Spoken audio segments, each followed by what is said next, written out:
this is our sixth or fifth meeting of the week.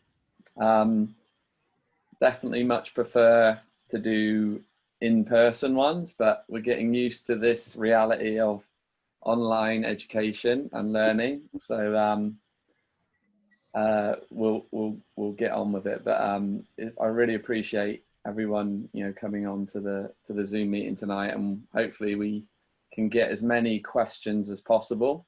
So there's a chat function for questions. Zoom gets a little bit wild when you unmute everyone. So using text is the simplest way. So if you've got a question, feel free to type it in, and we'll answer questions on the fly as we go, rather than adding them all at the end. So feel free to just buzz them in as we go, and hopefully we kind of cover everything. The presentation will just be a little bit about where we're at and where we're headed, a little bit about refunds and credits, which is such a wonderful topic, and then we'll also have the program for next year as well. Okay, so that's pretty much the bits and pieces that we're going to try and cover. So just wanted to start with our Hotspurs vision and mission and what we're trying to do in the program. So our vision is to have long-term player development at the forefront of everything we do. To this end, our goal is to have 75% of our college prep phase players to have been with the club at some point in the foundation phase. Furthermore, we want 50% of Hotspurs grown players to make up our adult team programs. So, does that mean we're not going to cut players and we're just going to keep players in for the sake of it? No, we want to make sure that the quality is always going to be maintained in all of our evaluations and things that we do along the way.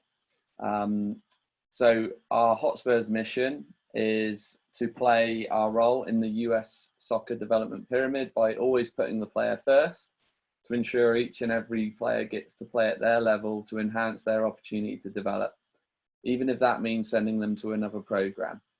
We strive to think differently and consistently improve our program, ensuring we play our part in the player development pathway set out by US Soccer, which is a constantly changing pathway.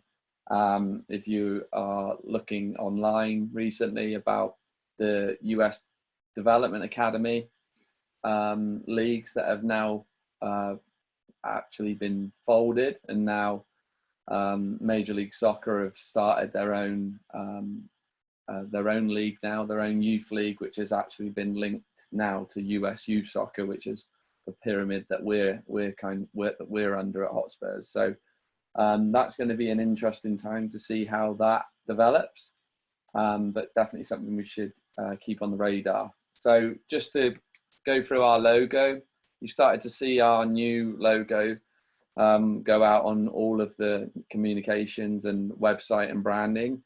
Yatesy and Greg have got the old logo on their polo, $10 fine, that is. The new crest is going to be put on the new Puma uniform, which will be at the end of this year we're about to begin. So our new uniform cycle will be in a year's time. The new crest, just to take you through some of the features on it. So the 3 lines here represents the rivers, the diamond for the steel emblem, and then the 85 is the year that the program was founded. Although it was a much different program back there, we thought we should tip the hat to it. And then we've added, the Pittsburgh Hotspurs as our name. So used to be just mainly Hotspurs, but now it's Pittsburgh Hotspurs that we'll be referring to the program to. Okay, so the kind of biggest development recently has been our relationship and collaboration now with Arsenal. So moving into this phase of the program, we're definitely ahead of schedule. In my head, which Yatesy always says is a real messed up head,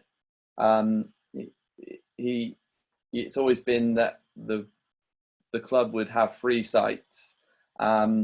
Now the idea of that is just so that we can expand our player pool and create a development model that suits America, that suits the kind of the context of the country.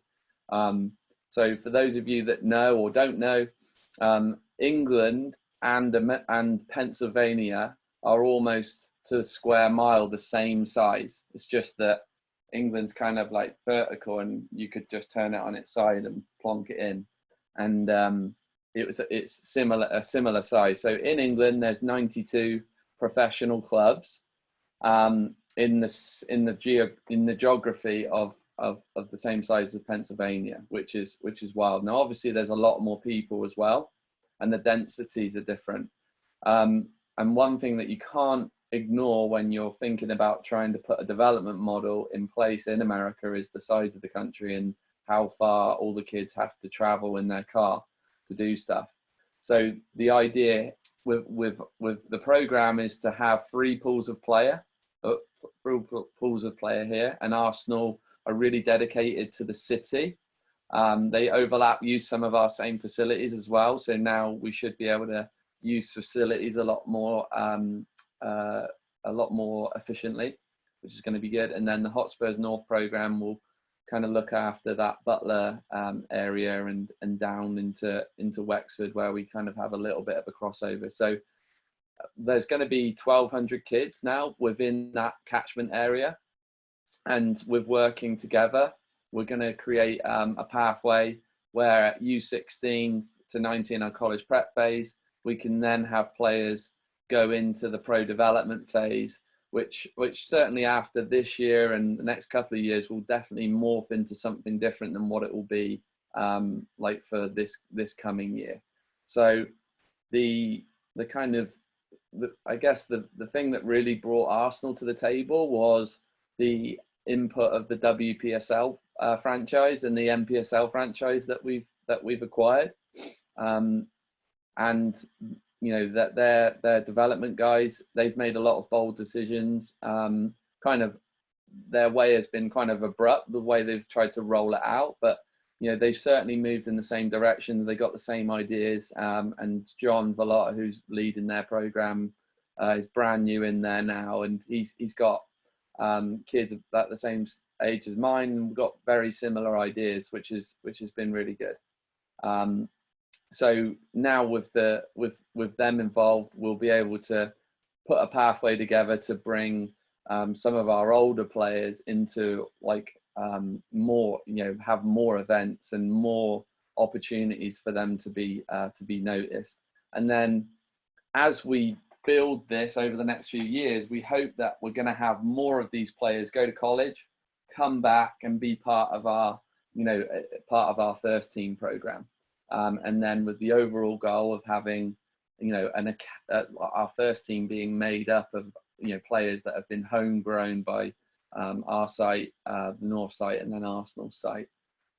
So the nuts and bolts and the kind of where the rubber hits the road of that is that we'll be having identification periods over the course of the year. So you'll go to high school, come back from that high school slash MMA slash rugby kind of sport that you guys play there, and then you'll come back into the soccer program with us, and then we'll start rolling out. So every 6 weeks there'll be an identification period where, you know, we'll really be playing like lots of scrimmages and matches, and players will be assessed, you know, or from everyone in those age groups in the academy. The Arsenal site and our site for these age groups, those teams will also be training in the same location. So there's going to be a lot of crossover and opportunities to train and develop, which were not there before. So that's going to be a really exciting piece of it. Everything will point towards mid-May, where you'll make the summer roster to be part of the first team experience. And then if you don't quite make that roster, there's also going to be opportunities to just continue to train through the summer as well, should you want to. And we certainly want to you know, improve that experience and that opportunity.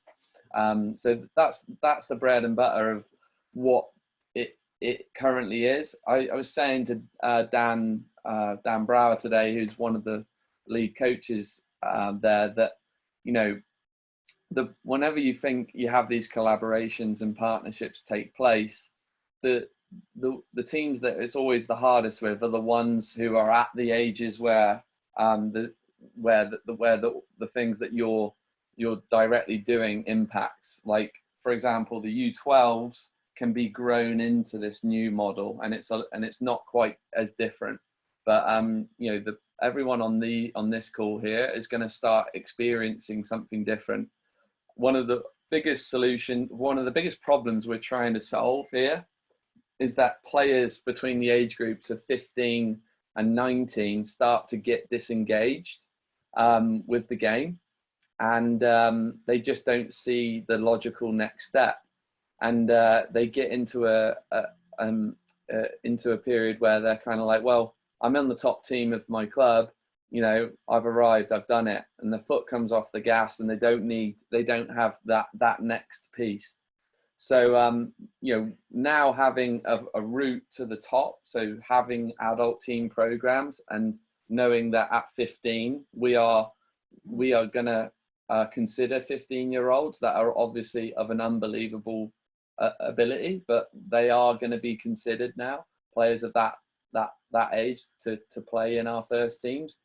Will it happen a lot? Probably not, but there'll certainly be outstanding players that will be attracted by this and will want to come and be part of this. So all of those things are going to, you know, start happening and be the carrot for these players to think, right, what next, because being on your top team at your age group is not the be all end all. You know, you need that next goal, you need that next fight to keep you engaged, and to ask you the question whether you really truly love the game, you know, that much.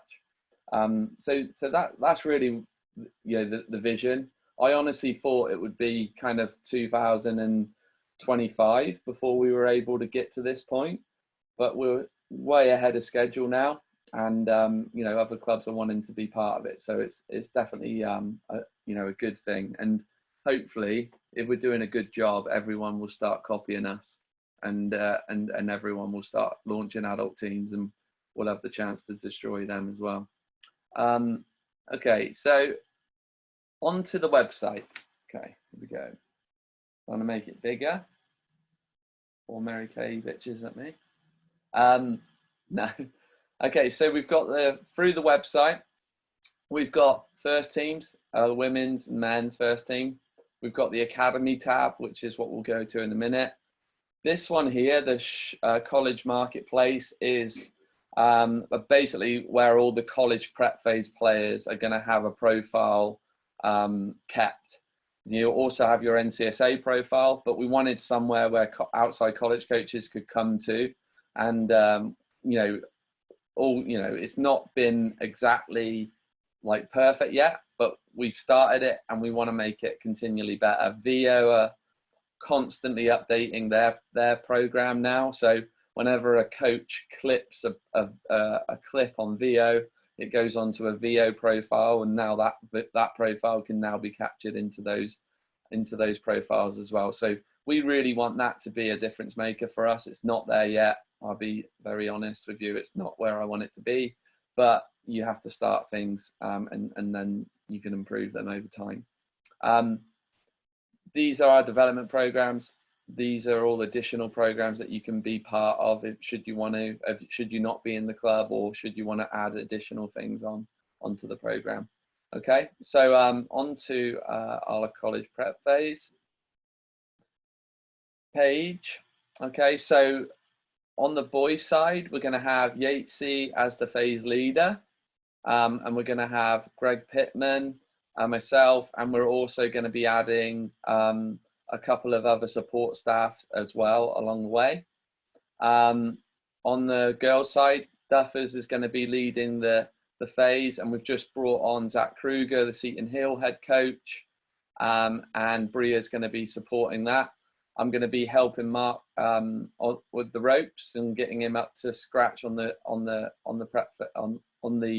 girls' phase, and working with the Arsenal side to really map that pathway through for their teams as well. So you scroll down and you'll find the calendar of events. So coming back from high school, we'll have a 6-week training block where we'll have a match, either an in-house game or a game against one of the Arsenal teams or another team every week, and then we'll have our showcase event at that point. We anticipate some first team players that have 9-to-5 jobs wanting to be part. So our oldest age groups, 03s, I know Arsenal have 02s. Those age groups might have first team players at their practices as well. And there'll also be points where 04s and 05s get opportunities to be part of those programs as well. So, with this partnership, our site teams are staying intact as such, but there's just going to be additional programming and competitions that you'll have the chance to make the rosters of during the year. And sometimes you won't make the rosters and it will suck, but our job, if you ask me what our role is to get under your son or daughter's skin and kind of piss them off to a certain point and ask them the question whether they truly want to get better or not and improve. So that's really the mission and what we're trying to do, and the people that can buy into that will certainly reap the benefits as the kids get older. So Arsenal showcase event is in early November, so we would be included in that.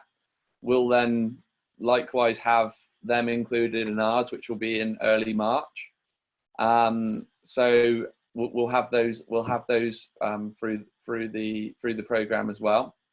January and February will really be kind of apart, so the Arsenal site will do their own thing and then sites will do their own thing. We'll have our futsal program and the futsal team program offered, and there'll also be the training at Legends, and there'll also be training at no off season. So we're hoping to keep a weekend practice throughout the whole year. So have one outdoor practice at no off season every weekend is pretty much the plan.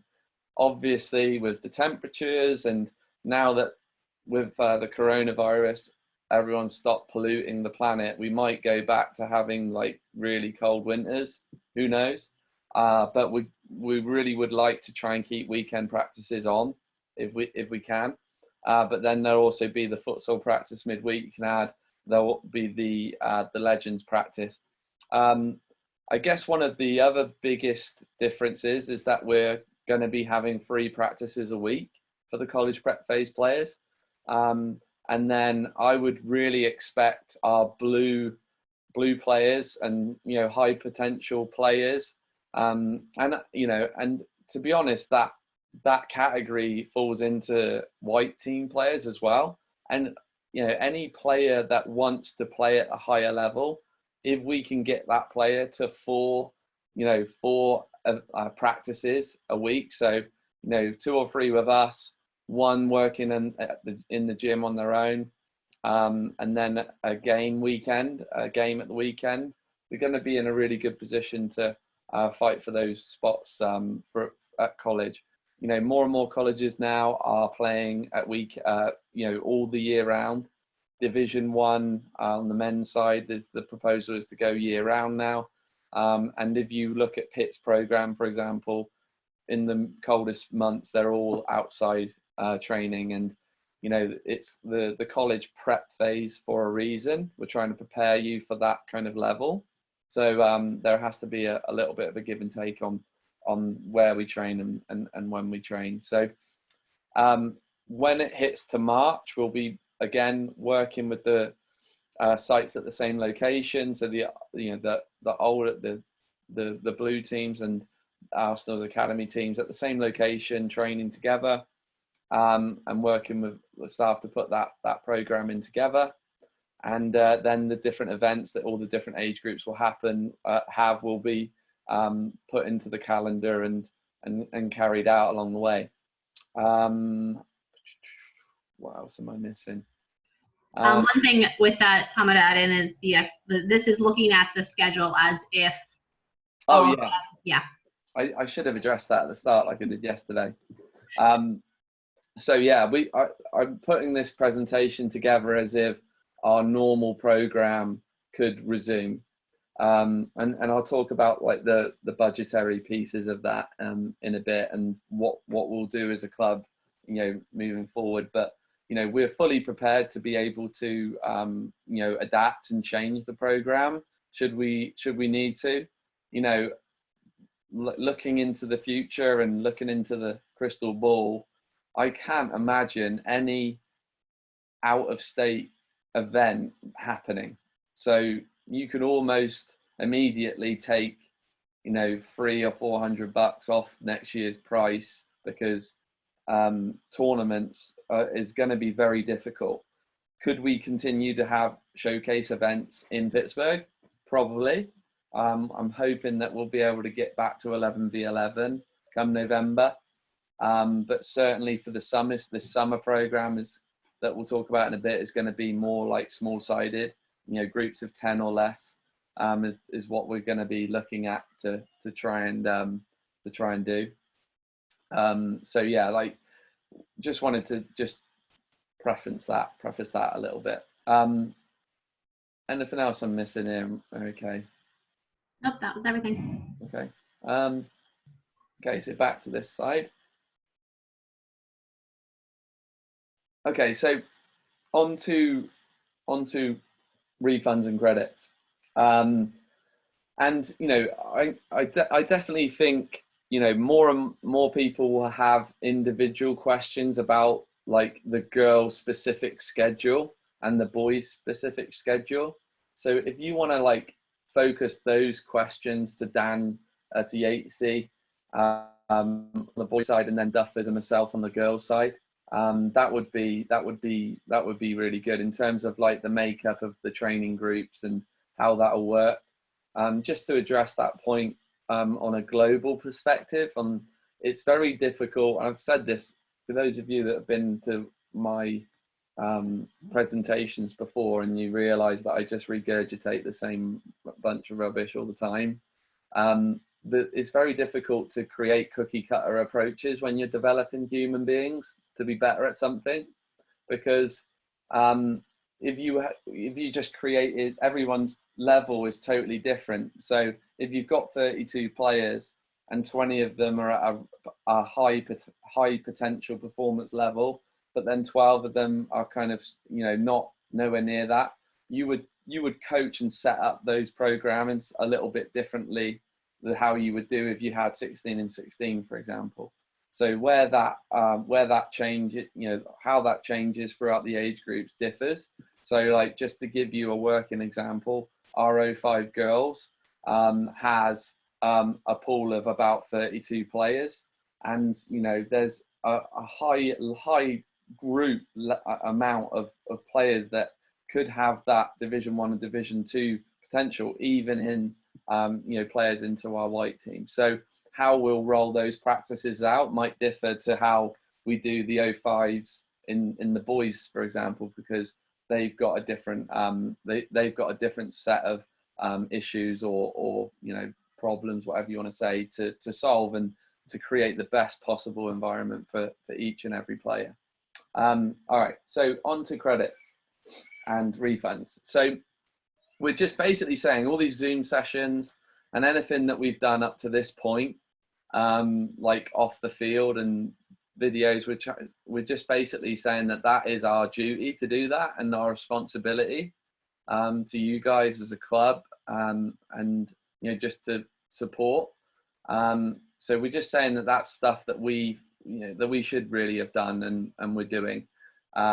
So should the summer be possible to deliver, we're calling that just a bonus, an additional bonus of additional programming. If we're not into the green phase yet, so we're not allowed to deliver that program, then we'll just continue the Zoom workouts.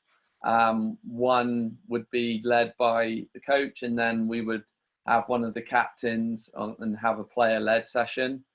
Fingers crossed that our one today is going well with Morgan Cost. Hats off to her. Yeah, that's something that we'll definitely continue no matter what on the Zoom sessions. But I do, you know, I'm very confident we're going to get to the green phase before mid-June, and we'll be able to have some kind of you know, soccer programming take place. So if that happens, we're just considering that a bonus, and then we'll have effectively two forms of like refund and credit. So we'll have the cash refund, which is if you didn't go to tournaments, league fees, referee fees, all of those types of fees, things that we actually didn't spend and we're getting back from the tournament. Like most tournaments are giving us most of it back. Some tournaments are being donuts and not doing it, but you know, we've just calculated it as if we're getting it all back, and we're gonna give that back in like a cash refund. And then the stuff that like fixed costs that haven't been delivered but have been paid out, like coaches' wages and facility fees and all that kind of stuff. That stuff is going to be, we've basically added it as this additional programming that we're adding next year. So adding free practices a week, the showcases and things like that will be, you know, it's a considerable amount of additional training that we're going to be giving next year, but we're making sure that the price is staying at the same price for next year. So that's our approach and how we're going to be doing that. So if there's any questions on that, zap them through to. Oh, I always have one mistake. 15. Yeah, 18. So the actual refund range depends on whether you missed one tournament or two. So I think the majority of the girls missed two because they didn't schedule a tournament in November and December. So those players would get $309 back, and then it will be $215 for the people that didn't that got one tournament delivered, and then the referees and all that stuff is kind of calculated into that as well. There's so this is basically a summary. There'll be the bonus of the summer if we're allowed to do it, and then we've added all these additional trainings, you know, into the program for next year to make up for the fixed costs that we weren't able to give to everyone. Any other questions? Yeah. Okay. No questions right now. Well, a couple things to potentially expand on. With the green phase, there are certain like numbers of players that we can have at the facilities and how we're putting those protocols into place, and also the decision of when we will decide summer or no summer. Right. Yeah, so we're basically saying mid-June we will make a decision. You know, if we're not in green by mid-June, we're just saying we're not going to be able to do it, and we'll just work on the Zoom sessions and try and get the players as prepared as possible for high school, because I've heard rumours that might be going ahead. Yatesy is nodding his head. He is the man. He is the official word on that. So you will be getting to your yearly dose of MMA, rugby, and soccer mixed into one, which is exciting. And then I don't know what I was going to say then. Yeah, so then if we're able to do the summer training program, we've got a protocol in place that we're going to have. So players will be coming into the facility. Everything will be held at Founders because it will be a controlled environment that we can best control instead of having multiple facilities. We're looking at about 10 players per per quarter of an 11v11 field. And then groups will be divided by a 20-yard gap is what USU Soccer are advising us. Players will have their temperature taken at the beginning of the practice. They'll be asked a few questions, and then they would enter into the training session. So we'd be looking at that session rolling for an hour, and then the next group kind of coming in. There'll be a clear entry point and the exit point for each of the players. All the players in the club are going to get given a bib, a tryout, not a tryout bib, but one of our tryout bibs or club bibs and pinnies, so that they can just keep that, and it will be their responsibility to wash that and write their name on it and stuff like that. So all of those things we've started to think about, and how we would actually roll that summer program out if we're able to do it. The thing I'd add on to that is Green does not have us at full contact playing the game as we are all accustomed to. So the trainings are based off that 10 person per quarter of the field limit. The coaching staff is confident that we can still deliver quality sessions. They're just modified. It's not going to be parents watching games per se. Yeah, for sure. And, as we get advised of what we're able to do, we may be able to have like a weekend game or something which would be resembled soccer, but we might not be able to actually have tackling. Like might not be able to take the ball off a player, which sounds absolutely bonkers to be saying it, but at least it will be something. I think we need to get these people, our players, being social again, and anything that we can get that kind of resembles as close to the game would be good. And we're really prepared and getting creative to move that direction. Like some of the other clubs I've been talking to and on the conversations with PA West, it does seem that some people just don't even want to go anywhere near it. And I just feel like we can get it done safely. Basically, if you asked me 2 months ago would my mindset be the same?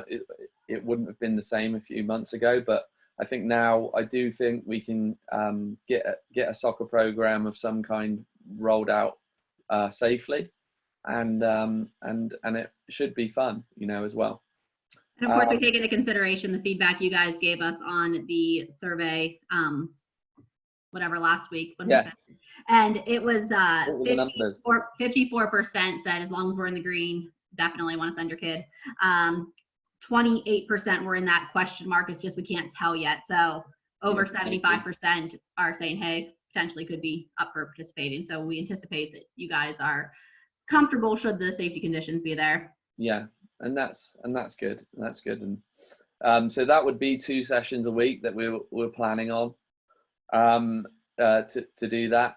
So like moving into next year, so like come the beginning of the new soccer year, so November onwards, everyone would be paying for Hotspurs monthly, and what we're prepared to do is, should the events and should 11v11 matches not be able to take place, we'll be able to just directly take those pieces out of the budget and just effectively a la carte it to a certain point, based upon changing each monthly installment from that point on. Chrissy will probably have to pull her hair out, but we're definitely prepared to be able to do that. So it's not like we're asking everyone to be saying like, this is the price and you'll pay this no matter what. We're fully prepared to be able to take things in and out of the budget. We'll be discussing with the staff, should we go to 100% online again? Heaven forbid that has to happen. Certain staff will be able to tell those staff we'll need you or we won't need you. and everyone will be able to plan their year and their finances accordingly. This year, because of how it went down and how we had to react, we felt it important to pay the coaches and all that stuff. So we kept doing that. But this next year, it shouldn't be a shock now, and it shouldn't be a shock now to our government and stuff like that. So we can start, planning for certain things like that. A couple of questions have come in. If we have a summer program, will kids be able to sign up for a time slot or be assigned, since most will have high school practices? And I'm guessing they mean the captain's practice. That will just be a feedback. That will basically be, I have a captain's practice, because Dan, what is the date that you're allowed to do sessions again with your team? Right now, they've not specified what dates we're allowed to actually go back out onto. For me personally, I don't think there'll be anything going on until at least September. They mentioned something about July, but I don't think we'll be able to actually get anywhere near a field until September. So September. Yeah, that's why. That's. So no pre-season effectively. It will just be your pre-season camp usually starts a week or two in towards September, because August, not September, August. Yeah, okay, yeah. 2 weeks into August, and then you start in September, so mid-August. Right. August 17th would be your traditional start, but is when it actually starts. But depending on what they say, I can't see anything happen. No captain's practice or non-mandatory practices within July. Yeah, I'm happy to talk to whoever put that question in directly about that, but I can't imagine any high school AD is going to allow captain's practices to go on. And if they do, it's just tell your phase leader what days that is, and that will be fed back to us, and we'll make it work as best as we can. We want people to get, we want to give back the stuff that we've lost as best as we can. So I hope that answers that question. One other thing, and I'll start and you can follow up with this.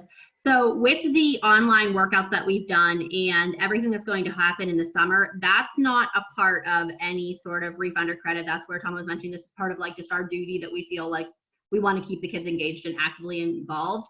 So that doesn't count towards any sort of credit or refund. That's not replacing your spring season. It was just something that we provided. The credit and refund is based off of what we're actually getting back from the tournaments, the league fees, things like that, the money that we can give you straight back. And then the credit side of it is the regional training and the third day of practice and the additional opportunities next year with us.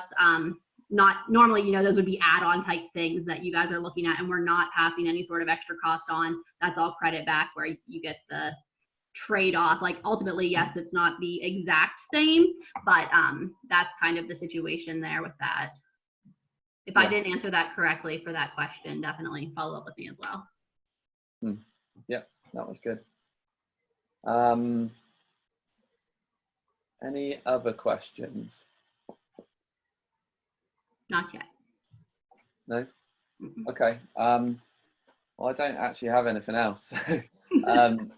So yeah, really, obviously moving into next year, again, just to reiterate, we're fully prepared to change and adapt based upon what we are and are not allowed to do. We take every penny that everyone invests into our program and into your son or daughter important. It's our money that we're investing for you. So we're taking every precaution, and we're fully prepared to adapt that monthly payment and change as we see fit. So there's going to be some unintended consequences of this stuff, and soccer programs and the way that they're going to be delivered are going to be different, I think, from here on in. I certainly think high school education and the way high school kids are educated could end up just changing forever from this point once the feedback from online has come and they've improved, that experience. You could certainly imagine things moving online from that perspective, and the same thing will happen with the types of programs that we continue to develop and roll out over the next few years. So thanks for sticking by us. And two more things have come up. Are families permitted to credit their account forward next year instead of taking the refund? Yes. And that is one thing, I guess, to also point out. Everyone's refund could potentially be different based off of when you paid last year, if you paid up front versus if you paid monthly installments. So Chrissy literally will be contacting every single person in the club everyone was at a different stage. Well, not everyone. There's a lot of people that are at a certain stage, and some people had already prepaid. So, those people their accounts will be adjusted accordingly based upon those figures that I presented. That's the basic plan, really. And then the one other item, Presidents and State Cup, how that potentially differs from past years with those teams competing at those levels. Well, I mean, for the college prep phase, like the State Cups and Presidents Cups don't particularly change as much as certainly the 15 and under, just because those teams are established now, and the teams that are the teams going into the college prep phase will be the teams that represent into the State Cup. There might be that odd player here and there that might be added to the roster, but certainly those rosters would pretty much be as they were this year because of the State Cup. The other big reason for that is that Arsenal are a separate club to us technically, on paper, so we can't really have that pushover and on that event like we can in tournaments, for example. That's all. That's it? Yeah. Cool. Yeah, so I'm really excited for next year, and get on with things. And it has been a big test of our creativity and coming up with a soccer program, but it's definitely been one for the resume. All right, we'll see you all on another virtual meeting one day. Well, hopefully in person one day. Thanks, everyone. You guys are doing a great job. Thanks, guys. Thanks, Tomo. Thanks, Dan. Bye, all. Bye, thank you.